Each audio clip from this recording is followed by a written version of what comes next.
મિત્રો બોટાદની અંદર જે ખેડૂતો દ્વારા પોલીસની ગાડી ઉપર પથ્થરમારો કરવામાં આવ્યો, જે ઘટનાના વિડીયો ઘણા બધા વાયરલ થઈ રહ્યા છે, એનું શું છે સત્ય?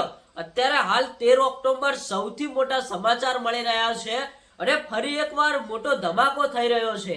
મિત્રો આ ઘટનાની અંદર તમે બધા જાણો છો કે ખેડૂતો સાથે જે દગો થઈ રહ્યો છે એ વાતને લઈને મિત્રો અત્યારે હાલ આ ખેડૂતો અને પોલીસ વચ્ચે જે ઘર્ષણ થઈ રહ્યું છે, આમ આદમી પાર્ટીના નેતાઓ અને પોલીસ વચ્ચે જે ઘર્ષણ થઈ રહ્યું છે એના ઘણા બધા વિડીયો વાયરલ થઈ રહ્યા છે। મિત્રો આ માર્કેટ યાર્ડની અંદર, બોટાદની માર્કેટ યાર્ડની અંદર જે ખેડૂતોને ન્યાય અપાવવા માટે આમ આદમી પાર્ટીના નેતાઓ જઈ રહ્યા છે, એમને પણ રોકવામાં આવી રહ્યા છે, એમની પણ વારંવાર પોલીસ દ્વારા ધરપકડ કરવામાં આવી રહી છે।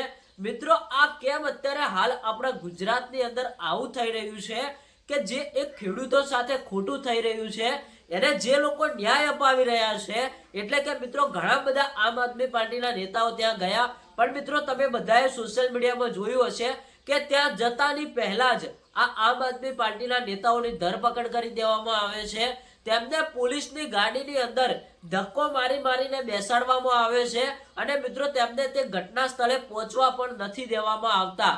જે થોડા ટાઈમ પહેલા રાજુ કરપડાએ આ આંદોલન ચાલુ કર્યું હતું, રાજુ કરપડાએ મિત્રો આ ખેડૂતોને ન્યાય મળે તે માટે હજારો ખેડૂતો લઈને આ બોટાદની માર્કેટ યાર્ડની અંદર ગયા હતા।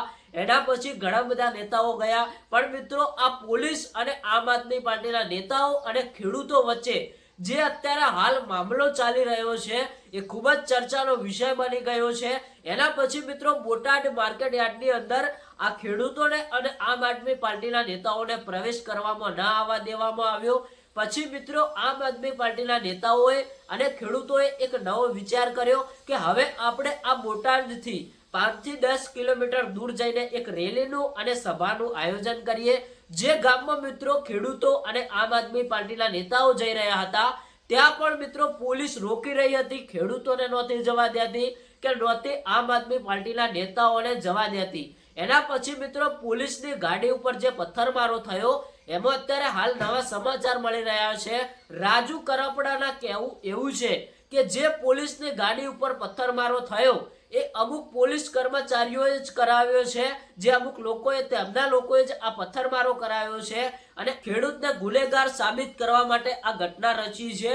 જ્યારે કે કોઈ એમનો વ્યક્તિ એક પથ્થરમારો કરશે એટલે જે હજારોની સંખ્યામાં ખેડૂતો આવેલા છે એ બધા જ આ ગાડી ઉપર તૂટી પડશે અને તોડફોડ કરશે, એવા કંઈક સમાચાર મળી રહ્યા છે।